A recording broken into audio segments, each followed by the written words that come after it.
Hi, ഇന്ന് day 5 ആണ്. ചായ ഇന്ന് കുറച്ച് തിരക്കായി പോയി. ഇപ്പൊ 6 മണിയായി. ഇരുട്ടാവുന്നതിന് മുന്നേ ബാഗ് ഇടിക്കാൻ നേരി വീട്ടിൽ തന്നെ ഇന്ന് ജിമ്മിൽ പോയില്ല. നമ്മൾ നേരത്തെ ഇടിച്ചാണെങ്കിൽ ഇന്നലെയൊക്കെ ഇടിക്കുന്നതൊക്കെ സ്പീഡോ പവറൊന്നും അല്ല, പഞ്ച് മാത്രം പോയാൽ മതി. കാരണം ഇത് കട്ടി കുറഞ്ഞ ബാഗാണ്, ഇടിച്ചാൽ പറന്നു പോകും. അതുകൊണ്ട് പതുക്കെ പഞ്ച് ലാൻഡ് ആക്കിയാൽ മതി.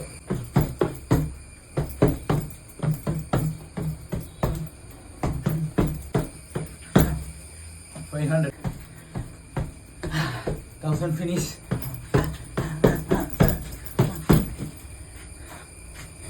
ചെറിയ ബാഗാ, അതുകൊണ്ട് വലിയ പവർ ഇട്ട് ഇടിക്കാൻ പറ്റില്ല. ബട്ട് നമ്മുടെ ചലഞ്ച് കംപ്ലീറ്റ് ആക്കി. പുഷപ്സ് നമ്മൾ ഇതേവരെ ഒന്നും ചെയ്തില്ല. ഇപ്പോൾ ഫസ്റ്റ് സെറ്റ് പുഷപ്സ് ആണ്.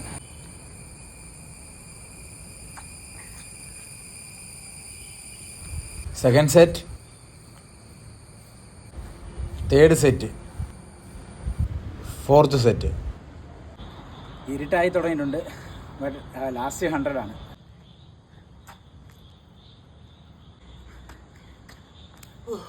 $500 ഫിനിഷ്. കുറച്ച് ടയർഡായി. ഒറ്റയിരിപ്പിനിരുന്ന് അടിച്ചതാ 100ൻ്റെ 5 സെറ്റ്. അതുകൊണ്ട് ടയർഡായി. പിന്നെ നമ്മുടെ 100 പുള്ളപ്സ് കൂടെ ഉണ്ട്. ഫസ്റ്റ് സെറ്റ് പുള്ളപ്സ് ആണ്. ദെൻ പുള്ളപ്സ് എല്ലാം നമ്മൾ ഓടിച്ചു വിട്ടതാണ്, ഒരേ സ്ഥലം തന്നെ ആയതുകൊണ്ട്. നമ്മുടെ ലാസ്റ്റ് സെറ്റാണ്. കൗണ്ടുകൾ എടുക്കാൻ പറ്റുന്നില്ലെങ്കിലും ഇത് നമ്മുടെ ഫുള്ള് യൂട്യൂബ് ചാനലിലുണ്ട്, എല്ലാവരും ചെക്ക് ചെയ്യുക. നമ്മുടെ ലാസ്റ്റ് സെറ്റ് ഫിനിഷ് ആയിരിക്കുവാണ്. അപ്പോൾ ഒരു ജിമ്മ് തന്നെ വേണമെന്നില്ല വർക്കൗട്ട് ചെയ്യാൻ. ഉള്ള സ്ഥലത്ത് തന്നെ നമുക്ക് ചെയ്യാൻ പറ്റും ബോഡി വെയിറ്റ് വർക്കൗട്ടുകൾ. അപ്പോൾ എല്ലാവരും സ്റ്റേ ഫിറ്റ്.